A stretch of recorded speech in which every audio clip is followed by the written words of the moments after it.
రావడం బయటకు వచ్చిన తర్వాత తెలుగుదేశం పార్టీ జనసేన కలిసి ఎలక్షన్స్ను ఎదుర్కోబోతోంది అనేటువంటి ప్రకటన కూడా చేశారు. ఆంధ్రప్రదేశ్ రాజకీయాల్లో ఆ ప్రకటన అనేది ఒక కీలక పరిణామం. ఎందుకంటే వైనాట్ 175 అనేటువంటి ఒక నినాదంతో జగన్ ఆ రోజు తమకు ఎదురే లేదు అనేటువంటి విధంగా వైసీపీ నేతలు కావచ్చు, అప్పటి ముఖ్యమంత్రి జగన్మోహన్ రెడ్డి కూడా వెళ్తున్నటువంటి తరుణం. అలాంటి సమయంలోనే చంద్రబాబు నాయుడును అరెస్టు చేయడం, ఆ తర్వాత జరిగినటువంటి పరిణామాల్లో ఖచ్చితంగా ప్రస్తుత ప్రభుత్వాన్ని లేదా వైసీపీని అడ్డుకోవాలంటే ఓట్లు చీలిపోకూడదు, కలిసి ముందుకు వెళ్ళాలి అని చెప్పి పవన్ కళ్యాణ్ ఆ రోజు రాజమండ్రి సెంట్రల్ జైలుకి వచ్చి బయటకు వచ్చిన తర్వాత చేసినటువంటి ప్రకటన. ఆ ప్రకటన సందర్భంగా కూడా ఒకవైపు లోకేష్, ఇంకోవైపు బాలకృష్ణ కూడా ఉన్నటువంటి సందర్భం. సో అలాంటి తరుణంలో ఆ రోజు నుంచి ఇప్పటి వరకు పార్టీ ఎలక్షన్స్ని ఎదుర్కొనేటప్పుడు కానీ సీట్లు సర్దుబాటు విషయంలో ఎక్కడా పట్టింపులకు పోకుండా ఇచ్చిపుచ్చుకునేటువంటి విధానంలోనే వెళ్తున్నటువంటి పరిస్థితులు మనం చూసాం. ఇప్పటి కూడా ప్రభుత్వం విషయంలో ఎవరి ప్రోటోకాల్ వారిదే, ఎవరికి ఉన్నటువంటి ప్రాధాన్యతలు వాళ్ళవే, ఎవరి పరిపాలనాపరమైనటువంటి అంశాలు వారివే అన్నట్లుగా ముందుకు సాగుతున్నాయి. ఇది మనకు కనిపిస్తున్నటువంటి అంశం.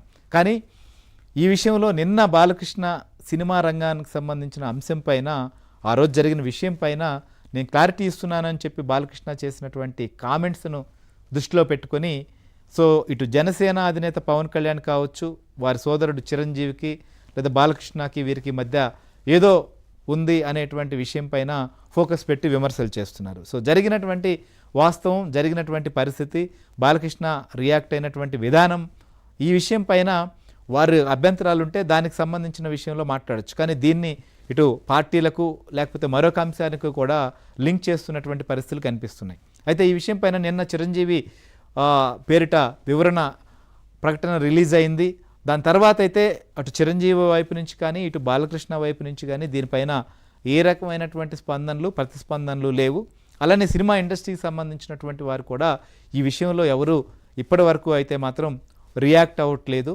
ఎందుకంటే ఆ రోజు జరిగినటువంటి పరిణామాలు, ఇప్పుడున్నటువంటి పరిస్థితులు, వీటన్నిటిపైన ఇద్దరు అగ్ర హీరోలుగా సినిమా రంగంలో ఉన్నటువంటి ప్రముఖులు కాబట్టి వారి మధ్య చోటు చేసుకున్నటువంటి ఈ పరిణామం, ఈ విషయంలో ఎవరూ కూడా రియాక్ట్ కాకుండా ఉన్నటువంటి పరిస్థితి. ఇలాంటి తరుణంలో వైసీపీ అయితే మాత్రం ఇది రాజకీయ అస్త్రంగా తీసుకుని తామేదో దీన్ని లబ్ధి పొందేటువంటి ప్రయత్నంలో భాగంగా విమర్శలు చేస్తున్నారు. మరి చూద్దాం వాళ్ళు చేస్తున్నటువంటి ప్రయత్నాలు, వ్యవహారాలు విషయంలో ఖచ్చితంగా అటు కూటమిలో ఉన్నటువంటి తెలుగుదేశం పార్టీ కానీ, జనసేన కానీ, భారతీయ జనతా పార్టీ కానీ వీరందరూ కూడా ఇప్పటి వరకు కలిసే ముందుకు సాగుతున్నటువంటి పరిస్థితి మనం చూస్తున్నాం.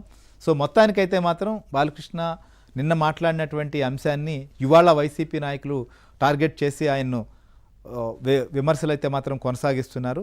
సో ఈ విషయంలో ఫైనల్గా ఏం జరుగుతుంది, ఈ అంశానికి ఎక్కడ పులి స్టాప్ పడుతుంది అనేది కూడా చూడాలి.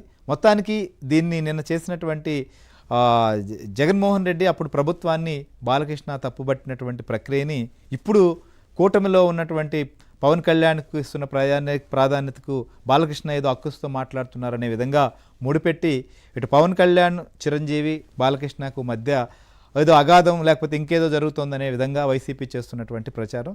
దీన్ని ఎవరు ఎంతవరకు రిసీవ్ చేసుకుంటారు, వాస్తవాలు ఏంటి, భవిష్యత్తులో ఏంటి అనేది కూడా మనం చూద్దాం.